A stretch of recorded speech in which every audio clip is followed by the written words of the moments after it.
Hello hi welcome to big news. నేను మీ గౌసుద్దీన్ షేక్. ఉన్నదే రాస్తా, చూసిందే చెప్తా. బీఆర్ఎస్ అదే గులాబీ పార్టీ భవిష్యత్ ఏంటి? భవిష్యత్తులో ఆ పార్టీ అడుగులు ఎటువైపు వెళ్తాయి? నో డౌట్ బీఆర్ఎస్ బీజేపీతోనే వెళుతోంది. బీజేపీతో వెళ్లేందుకే బీఆర్ఎస్ సర్వం సిద్ధం చేసుకుంది, అనేక ప్రణాళికలు రూపొందించుకుంది. కేంద్రంలో ఒకవేళ హంగ్ పార్లమెంట్ వస్తే, సంకీర్ణ ప్రభుత్వం ఏర్పడాల్సిన పరిస్థితి వస్తే, కేంద్రంలో మంత్రివర్గాన్ని తీసుకోవాలని, మంత్రివర్గంలో చేరిపోవాలని బీఆర్ఎస్ పార్టీ తహతహలాడుతోంది. ఇందుకు అనుగుణంగానే ఆ పార్టీ రాజకీయ వ్యూహాలు, ప్రతివ్యూహాలు కొనసాగుతున్నాయి.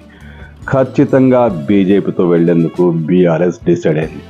ఎవరెవరున్నా కాదన్నా బీఆర్ఎస్ బీజేపీతోనే వెళ్తుంది. అందుకు అనుగుణంగానే అడుగులు వేస్తుంది. ఏ పార్టీ విమర్శలు ఎలా ఉన్నా, బీఆర్ఎస్ సొంత పార్టీ నేతల ప్రకటనలు ఎలా ఉన్నా, బీఆర్ఎస్ బీజేపీతోనే వెళ్తోంది. ఇది పక్కా. ఎందుకంటే కేసీఆర్ స్వయంగా ఈ విషయాన్ని రివీల్ చేసేశారు.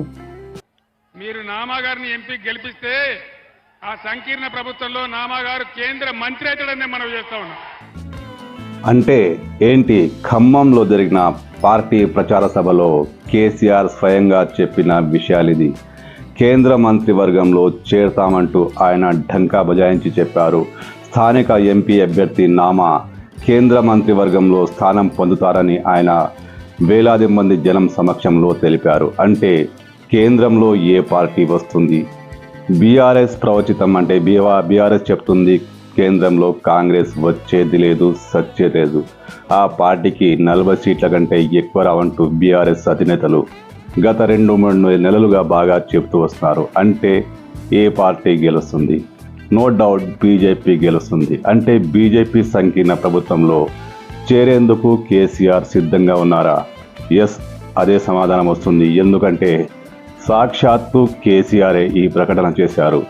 కాంగ్రెస్ వచ్చేది లేదు, చచ్చేది లేదు అంటున్న కేసీఆర్ మరి ఇండైరెక్ట్గానో డైరెక్ట్గానో తాము బీజేపీ సంకీర్ణ ప్రభుత్వంలో చేరుతున్నామని చెప్పినట్టే కదా.